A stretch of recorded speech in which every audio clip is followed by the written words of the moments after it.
I congratulate the organization. I congratulate all of the leaders who have been identified, and thank you for what you have done.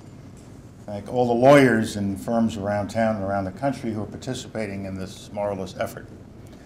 You know, it was President Lincoln in a number of speeches towards the tail end of the Civil War who talked about taking care of those who bore the brunt of the battle, and to take care of their widows and their families.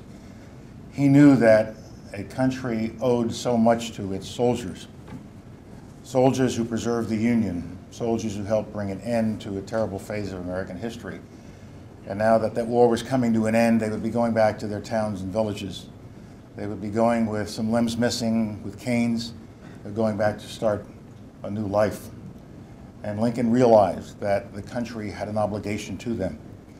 We still have that obligation, and as Danny Inouye pointed out, it's become a much more complex obligation that we have. Thank God so many of these young warriors are surviving their wounds and they're coming back, and we think it's just a medical problem. Get them well, give them prosthetic devices, and send them on their way.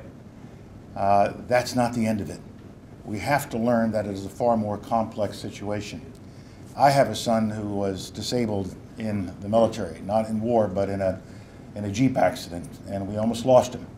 But he was saved, brought to Walter Reed, rebuilt, and then he was a career officer, but he had to go through that whole disability review process, and the Army put him out on 100% disability. My family was able to provide him the support he needed.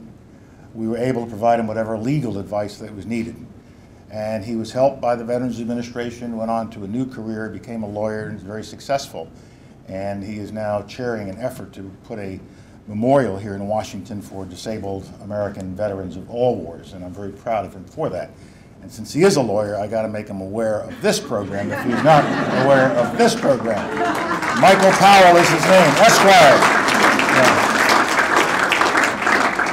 But as Danny pointed out, and as Tom pointed out, it goes beyond just medical issues. It's become a much more complex world that we live in.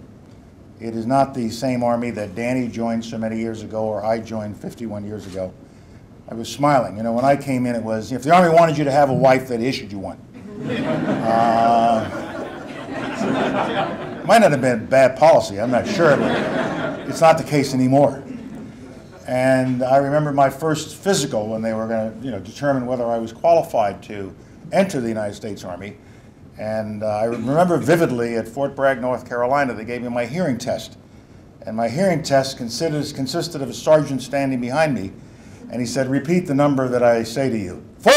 I passed. That was all I said. The world has changed. It's become a more complex world. It's become a world of benefits and a world of legalisms and a world of regulations and a world that is more complicated, and with an obligation that Americans feel toward those who have borne the brunt of battle. And I think Americans realize that we can't just say, fine, we've got you out of Walter Reed, we've got you out of Bethesda, the VA will take care of you, but that's a hospital, and if you got any other problems, you're on your own. That's not good enough anymore. It's not acceptable anymore. Our soldiers put their lives in their line, and they suffered for putting their lives in their line, and they deserve all the care that they need, whether it is mental care and mental counseling, whether it is more medical care, but above all, they need help in wending their way through all the legal wickets and challenges and obstacles that are there. And there is no government program that does that for them yet. Maybe there needs to be. Maybe there needs to be funding for this kind of a program.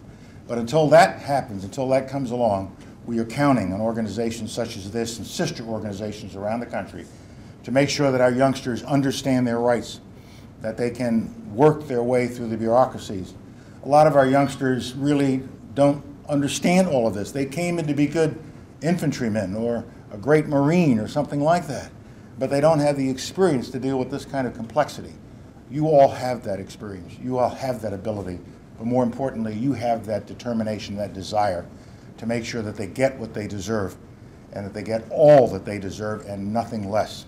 And so for those of you who are supporting this group and helping it through your time and your talent, and especially tonight through your treasure, because they do need funds, even though it's voluntary, it takes money to run an organization. I want to thank you, and I hope you keep it up, because while we are here tonight, There are thousands of our young kids out there who need your help. Make sure they get it. You're doing it. Keep it up. Thank you.